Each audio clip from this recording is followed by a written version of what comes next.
Yeah, that's Delena. She doesn't like green smoothies. That is why I'm making this video so that she starts to eat more greens.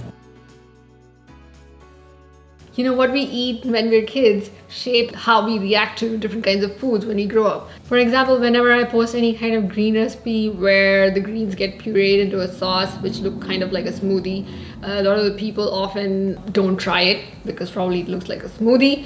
If you ask my nieces, they love all my green recipes. One of my nieces, she loves green cheese, which is basically palak paneer or palak tofu. The other one likes my skillet pesto lasagna, but she doesn't know that most of that pesto is actually just spinach. It's in green sauce. I mean, imagine a green sauce lasagna, and she loves it. My sister loves my green keema. That's another whole green, really dark green looking puree with some lentils in it. So we've grown up eating all of these pureed greens or greens in various forms, just chopped up, and all kinds of colors of greens in the recipe. Yep, all Indian food is not just orange and red. There's a ton of green recipes in Indian cuisine. There are lots of regional Indian recipes that use greens in various forms, whether they're pureed, chopped, or pretty much used whole in a whole leafy format. The different colors of greens, there are really bright greens, there are muted greens, there are browned up greens.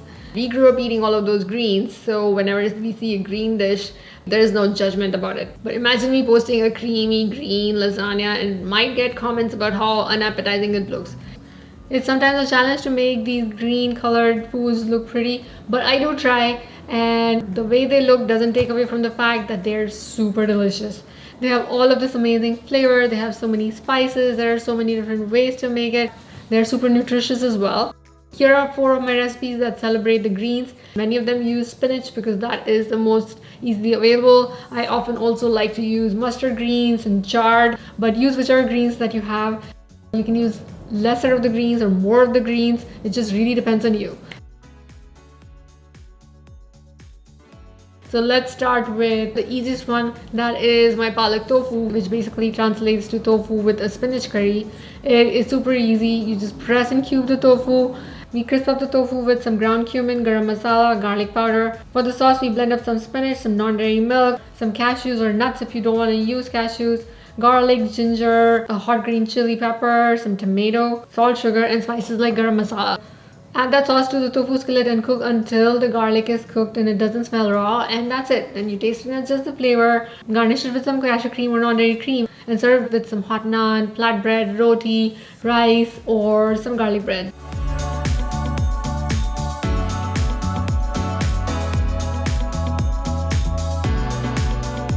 The next one is my greens keema. Keema basically means minced meat, but instead of using that or a vegan minced meat substitute, we're using lentils and chopped up walnuts as a substitute.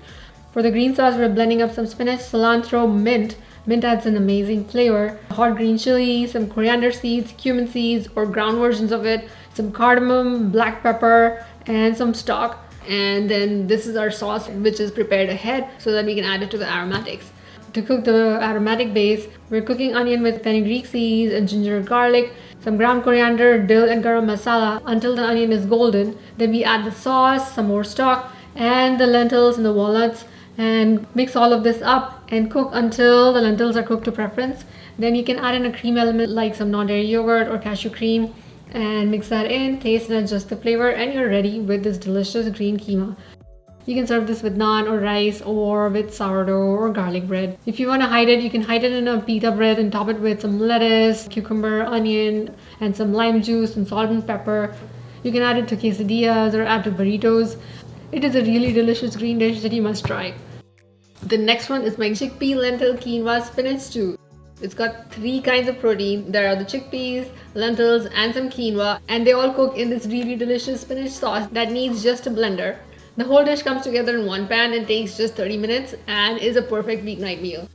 It is satisfying, it is creamy because of the lentils, it is delicious. You can add in some coconut milk or cashew cream into the stew to make it even more creamy. It makes this really thick chili-like stew that you can serve with naan or flatbread or some toasted sourdough or toasted garlic bread or even tortilla chips.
The fourth one is my Saag cornbread casserole. I have different saags already on the blog. You can try those as well. Saag basically means greens. There's a dish which is called sarson ka saag with makki di roti. Sarson ka saag is saag made with mustard greens, and makki di roti is roti or flatbread made with corn flour. Indian corn flour is a bit different from the Mexican corn flour, so the flatbread also tastes a bit different.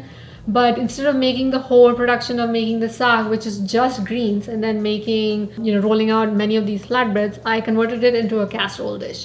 It satisfies all that craving for the sarson ka saag with makki di roti, but with much less effort. It's literally just 3 steps, and most of the work is done by the oven. You don't have to stand around in the kitchen sauteing anything or rolling out the breads and then cooking the breads and all of that. So try this casserole as well and let me know how you like it.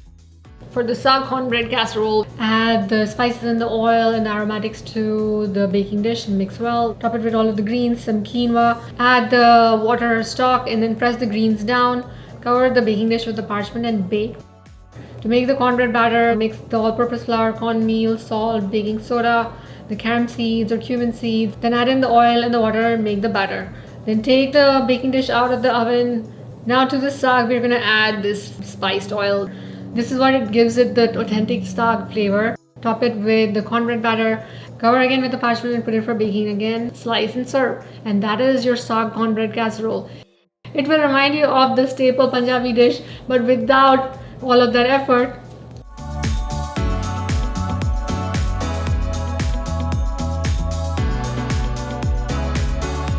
If you do try any of these 4 recipes, do let me know in the comments below. Please do review them on the blog. Thank you for watching, and I'll see you next time.